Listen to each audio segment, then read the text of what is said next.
дуруд бинандаҳои азиз, умедворем сиҳату саломат ҳастед. Ман Афсона Акубиршо шуморо бо тозатарин хабару гузоришҳои Тоҷикистон ва ҷаҳон ошно месозам. имрӯз 2 декабр ва соат дар Душанбе 11. дар моҳи декабр аз Душанбе ба Минск 10 парвоз дар назар аст. дар Қазон баъди 8 сол гумонбари куштори 32 зани пиронсолро боздошт карданд. Вазорат гуфт 37 каси дигар ба коронавирус мубтало шудаанд.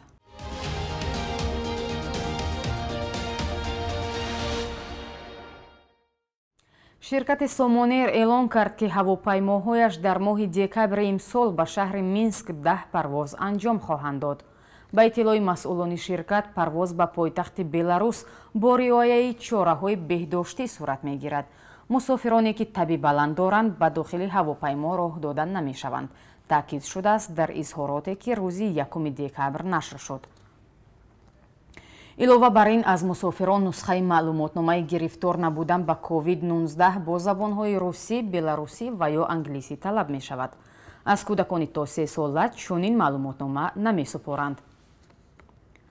парвоз ба Минск инчунин ба онҳо иҷоза дода мешавад, ки бо ҳадафи транзит ё парвоз ба кишварҳои дигар ба пойтахти Беларус сафар мекунанд. барои ин гурӯҳи мусофирон доштани билети нуқтаи ниҳоии сафар ва маълумотномаи эмин будан аз COVID-19 ҳатмӣ мебошад. бо сабаби пандемияи коронавирус ва баста шудани марзҳо дар аксар кишварҳо парвозҳои маъмулии мусофирон бекор шуда, танҳо бар асоси қарордоди ҷудогона парвозҳои чартерӣ ва ё созишномавӣ ба самти кишварҳои алоҳида роҳандозӣ шудаанд. яке аз маъмултарин самтҳои сафари шаҳрвандони Тоҷикистон ба шаҳрҳои Русия ҳамоно дар низоми чартерӣ амал мекунад. маълум нест, ки кайситоди зидди коронавирус дар Русия барои парвозҳои маъмулии мусофирон аз Тоҷикистон ба ин кишвар иҷоза хоҳанд дод. полиси Қазон, пойтахти ҷумҳурии Тотористон, гуфт, ки марди гумонбар дар куштори 30 зани пиронсол дар манотиқи мухолифи Русияро боздошт кардааст. радио Свобода бо такя ба бизнес онлайн ва Казан Ферст менависад, ки ин мард 38 сол дошта сокини Қазон Радиктагиров мебошад. кушторҳои мудҳиши занони пиронсол дар Тотористон, Боштирдистон, Мери-Эл ва вилояти Свердловск рух доданд. ба иттилои полис, кушторҳои мудҳиш солҳои 2011-2012 сабт шуданд. ин мард ба хонаи занони пиронсол роҳ ёфта онҳоро буғӣ карда мекушт. ӯ аз хонаҳои пиронсолон чизҳои қиматбаҳоро гирифта аз ҷои ҷиноят фирор мекард. ҳамаи қурбониҳои қотил 75 то 90 сол доштанд. соли 2017 барои ҳама гуна иттилоъ дар бораи ин шахс полис 3 миллион рубл подош ваъда кард. вебсайти бизнес онлайн менависад, ки қотили гумонбар аз роҳи тести ДНК шиносоӣ ва боздошт шуд.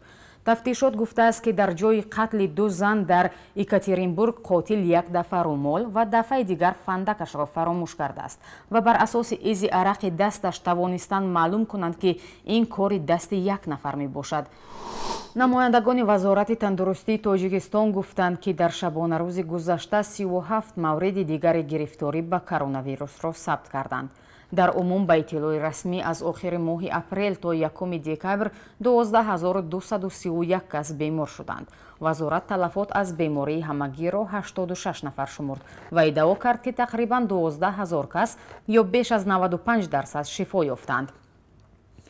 мақомот аз ин бештар ҷузъиёт намедиҳад. мунтақидон ба омори расмӣ ба шубҳа менигаранд. ба бовари онҳо омори воқеии беморон ва талафот аз коронавирус ба маротиб бештар аст. радиои озодӣ рӯзи 25 ноябр рӯйхати 225 нафарро нашр кард, ки бино бар тасдиқи пайвандон, пизишкон ва навиштаи расонаҳо аз коронавируси нав ва ё илтиҳоби шуш фавтидаанд.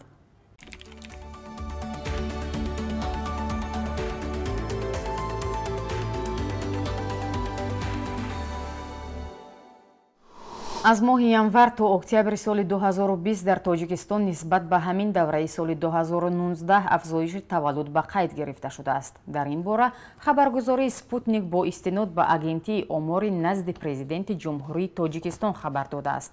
дар 10 моҳ дар кишвар 166 000 кӯдак таваллуд шуданд. дар ҳамаи вилоятҳо ва минтақаҳои Тоҷикистон сабти таваллуд дар давраи муқаррар кардаи қонун 12.4% афзудааст.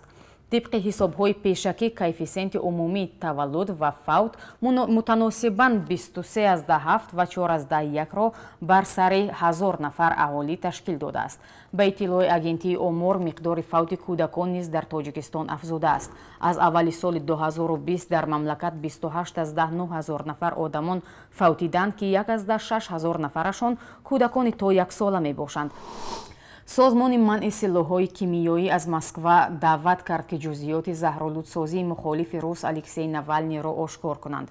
با این دعوت 56 کشور از مجموعه 193 کشور عضو سازمان منع سلاح‌های کیمیایی همراه شدند. در اظهارات مشترک آمده است که همه گونه زهرآلودسازی انسان استفاده سلاح کیمیایی حسابیده شده باعث نگرانی است. در اظهارات همچنین آمده است که همه گونه استفاده سلاح کیمیایی غیر قابل قبول و ضد معیارهای بین الخلقی است. کشورهایی که زیر اظهارات امضا گذاشتند زهرآلودسازی افسر پیشین مقامات اکتشافی روسیه سرگئی اسکریپال و دخترش یولیا را هم محکوم کردند. زهرآلودسازی اسکریپال در سال 2018 در بریتانیا صورت گرفت. نماینده رسمی حکومت آلمان شتفن زایبرت نیمه دوم ماه سپتامبر گفت در بدن ناوالنی اثر مواد کیمیایی زهرآلودساز از گروه خطرناک نویچوک را پیدا کردند. با وجود آنکه مقامات روس این ادعا را رد می‌کنند، دو آزمایشگاه مستقل در فرانسه و شویتسیا خلاصه متخصصان آلمانی را تصدیق کردند.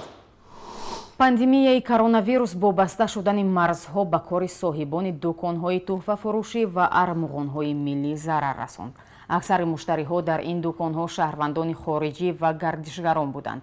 همکارم تخمینه با چند کس از صاحبان چنین دکان‌ها در دوشنبه صحبت کرد. گوشوار تاجیکی و چاینیک و پیوله، ارمغان‌های ملی و جامه‌های با شیوه زمانوی ساخته شده در این فروشگاه گذاشته شدند. صاحب чунин нуқтаи фурӯш Фирӯз Неъматзода аст. То есть мы раньше занимались только продажей картины, а потом у меня появилась мысль, чтобы идея открыть магазин маленький, не только картины продавать, но и продавать сувенирные изделия, то есть для туристов, для наших местных.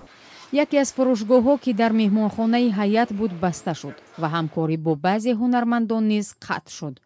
коронавирус ба кори онҳо таъсири манфӣ гузошт ва ҳаҷми фурӯш дар дукони Нур Арт 80% кам шуд.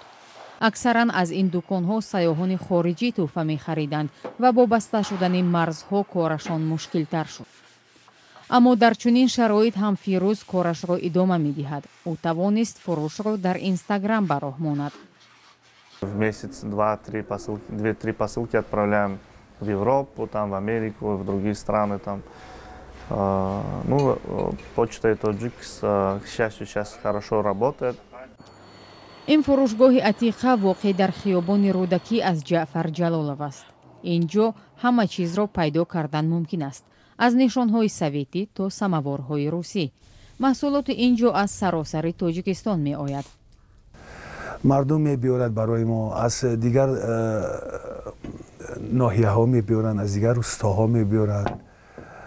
مثلا زنگ میزنند که همین چیزها کار دادن. ها خوب که است که با واسطه واتساپ و وایبر دیگه تجهیزات تلفنی تصویر و عکس‌های آنها را روان میکنند. بعد ما میگیم که مثلا میتوانی این رو بیاری. پاندمیا با بودجه این دکان هم ضربه زد و در پرداخت اندازه دکان به جعفر دوستش کمک میکند. سپاریدن مثلا انداز برای من خیلی مشکل است. مثلا برای پرداختن پول برای این دکان بسیار مشکل است. ما تماما سودا نداریم. اگر خارجی ها نبیایند اون سودا نیست.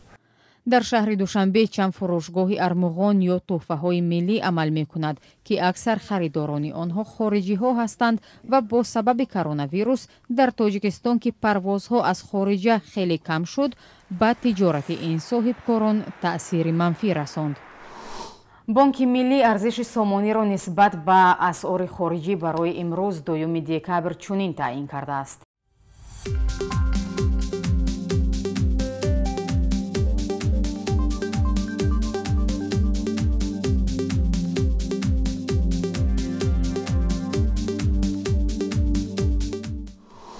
бинандаҳои азиз, ин буд хабару гузоришҳои навиди бомдодии радиои озодӣ. Давоми рӯз ҳамкоронамон ба шумо хабару гузоришҳои нав таҳия мекунанд.